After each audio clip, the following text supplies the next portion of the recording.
Peace, everyone. How y'all doing? How y'all doing? I've been called a liar, so the title of this show is "I'm a Liar." Let's put context to it.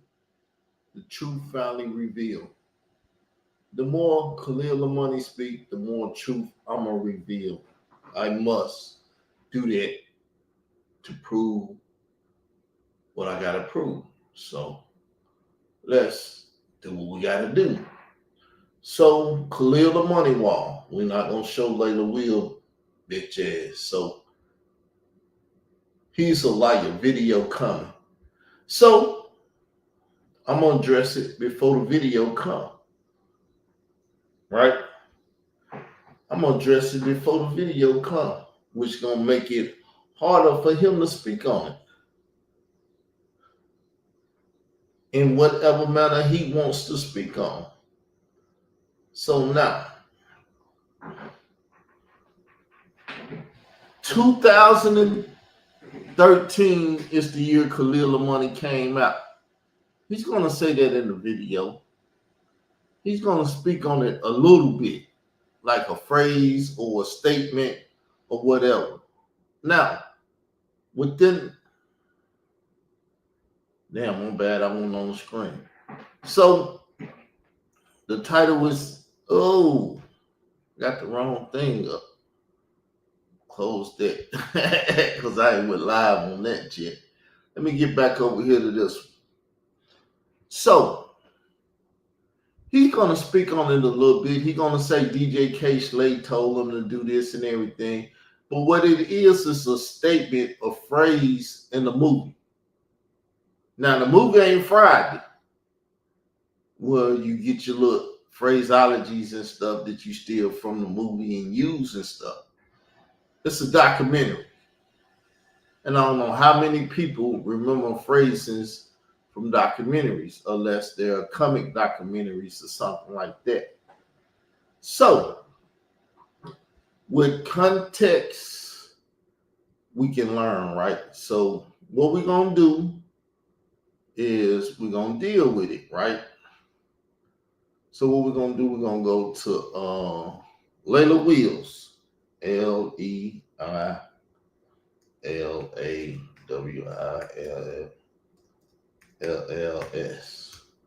Boom. Which the page is called Trapped in the Culture now. We're going to put Khalil name in the search bar.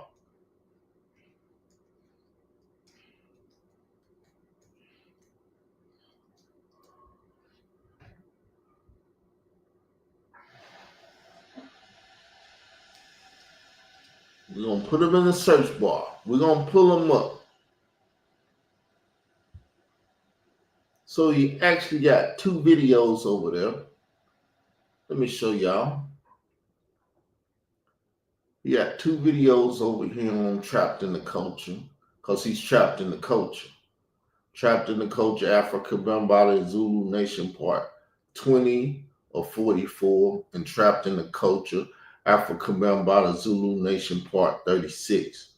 So we got a Part 20 and a Part 36. I believe it's Part 36, in which he speaks on it more towards the end or whatever.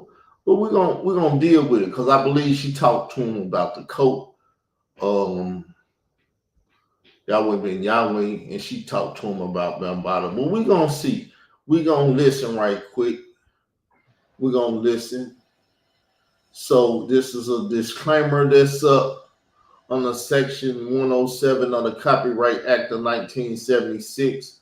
Allowance is made for criticism, comments, news, reports, teaching, scholarship, and research. So we research and things of that nature.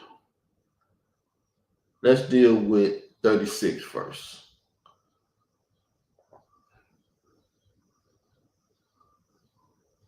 But he was a more recent put in place, and so he missed all the action.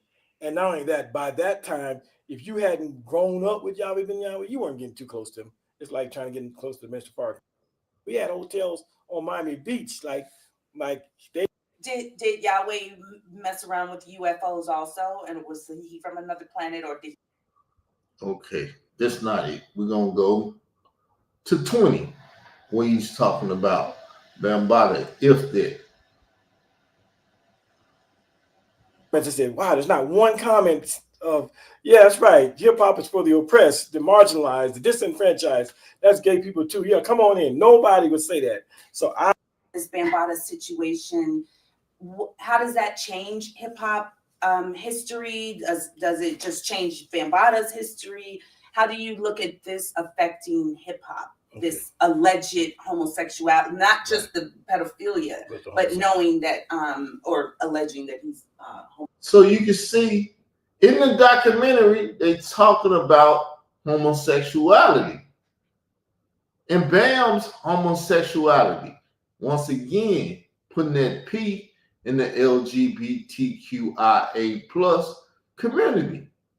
The video I just played showing y'all that he wanted to argue with me about that. What did I lie? We're gonna keep listening. Homosexual. Right. Along the way, I had been writing articles trying to show how, if you know, like disco, and it had a strong gay influence, and with the dresses and you look at the Village People, and you look at Grandmaster Flash and the Furious Five, you look at the costumes, you couldn't tell who's gay, who's straight. So I would write articles trying to bridge that gap between the gay agenda, which was part of the disco era, and hip hop. And I said back then that I think that there has to be some gay rappers in there, even though no one wants to come out.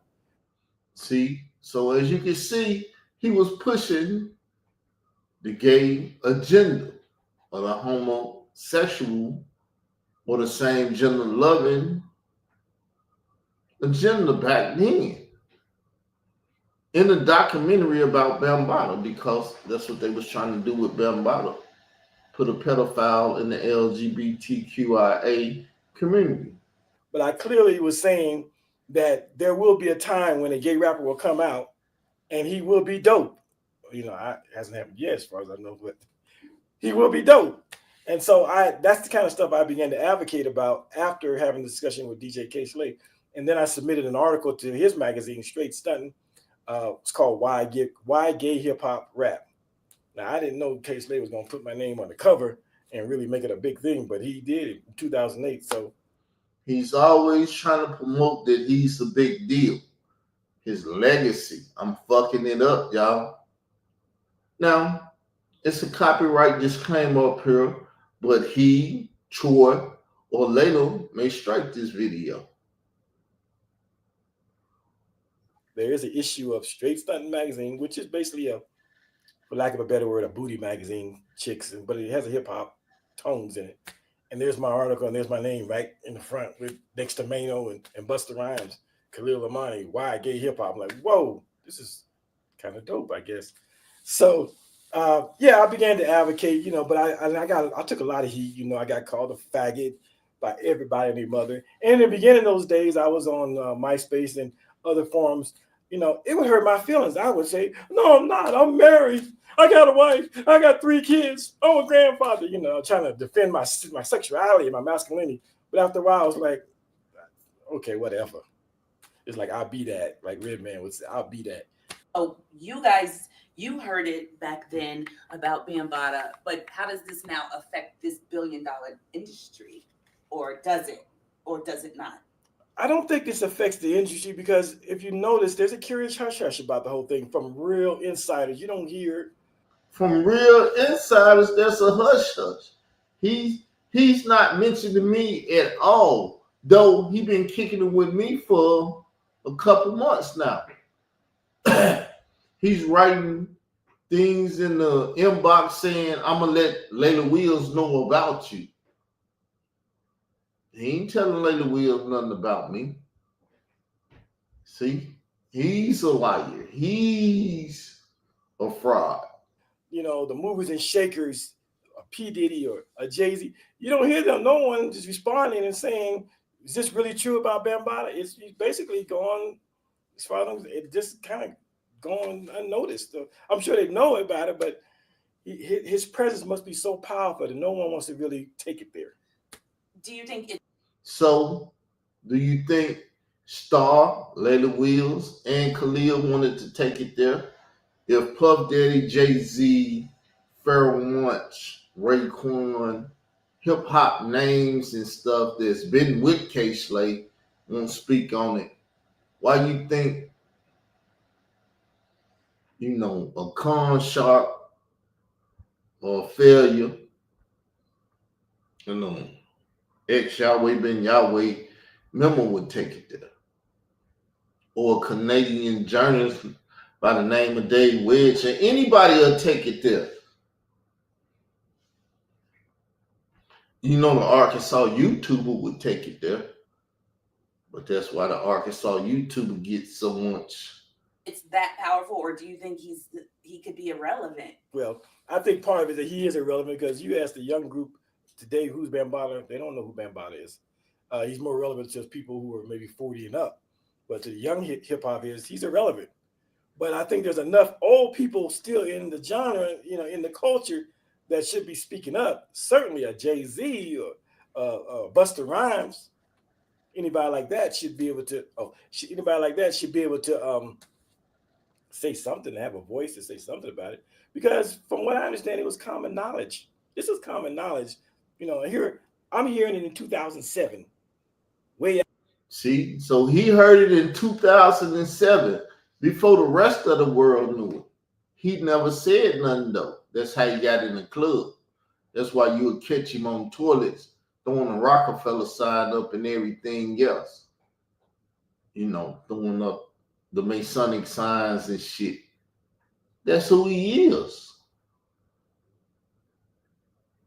Yeah, in the Midwest, I'm hearing about this guy being gay and being a pedophile in 2007. Certainly guys in New York City and within the industry have to know this stuff, but no one is speaking about it.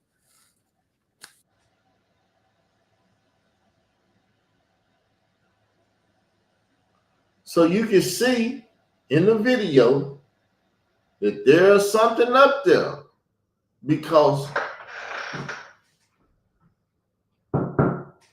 one sec, who is it? Well, one sec. Oh, you early as hell today. I'm on YouTube though. So.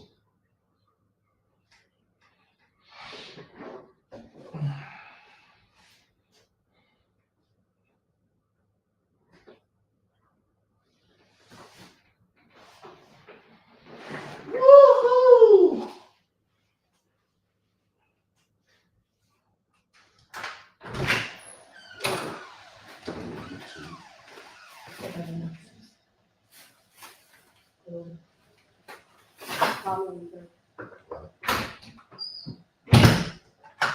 So as you can see,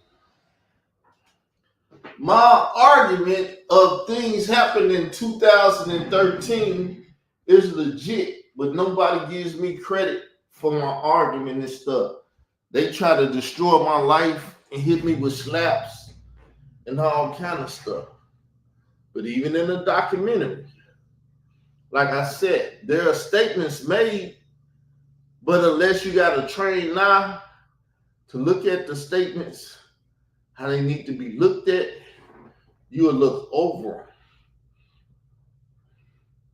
So this is called research. Let's get back to research. Bambaataa date raped some guy. The guy woke up, stabbed him, and that's basically the story. And so the next morning I got up and I wrote the article. It was called Afrika Bambaataa, Gay and Date Raping. So Afrika Bambaataa is gay and he's date raping. That's what he wrote. And being a damn good writer with a so-called pen and shit, he inserted in the mind of the general public that Afrika Bambaataa is gay and date raping people. He would not put it in a proper context that he was a pederast date raping. Remember, he known since 2007 that he liked fucking little boys. Allegedly, that's what he heard from K Slay, to be exact. He heard this in 2007 that he liked fucking little boys. Now he didn't rape the little boy. But that's not a pederast. That's a gay man that's doing that. So we're going to give it context because I can speak on it. But mostly I throw it out there to see if a bitch nigga will bite. Because you got to attract the fish. You don't go catch the fish. You got to attract the fish. You got to put the proper bait out there and dangle it in a motherfucker face until they're attracted by it and they bite the hook. And once you got them on the hook, you reel their ass in. I'm a fisherman. So therefore, we fishing. And then I began my article because I was a fan of Africa Bambaataa. I didn't want to do this to the brother. And I was like, tell me it's a lie, you know. But there's certain rumors that have legs and they travel. And this ugly rumor has come to my attention by industry insider. And it wasn't just him. I got it from a Zulu insider too that hit me up on Twitter and says, can you call me? And I'm see, he don't want to say that DJ Kay Slay was telling me all this shit. But I got all the videos where he's saying it clear as day. That Kay Slay was telling me all this shit. 7 years before that, he told me Bam like fucking little boys. How do he know? Because he used to go get the little boys for Bam to fuck. But he can't tell you all this. But he sat down with me and talked daily. Like he said, I was on his ass calling them and doing shit because I was recording the phone calls.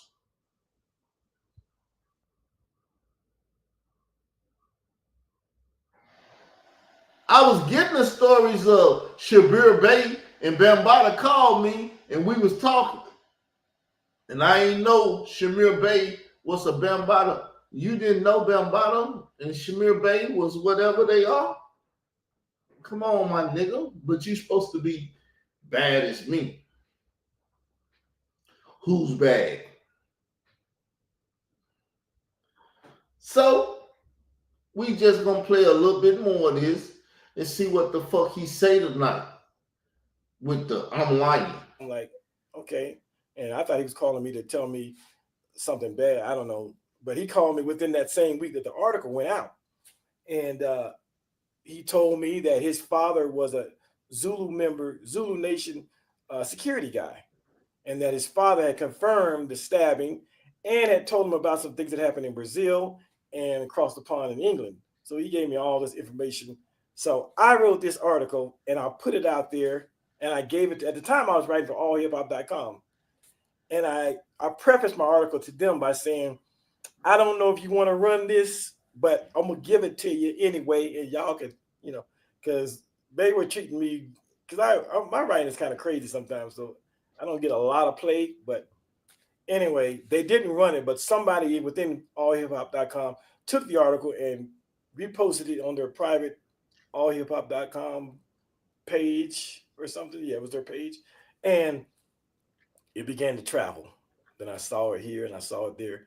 And I was like, if I left it alone, I was done, did my job. Maybe about 4 or 5 days later, I get another call from DJ Kay Slay, and he tells me that he got a call from the Zulu Nation officials saying that they recognize that this article, it was written by someone who writes for your magazine, DJ Kay Slay, and tell the brother he needs to take it down. See, when I told him to go to the FBI, he said he's never been threatened before. He's a lie.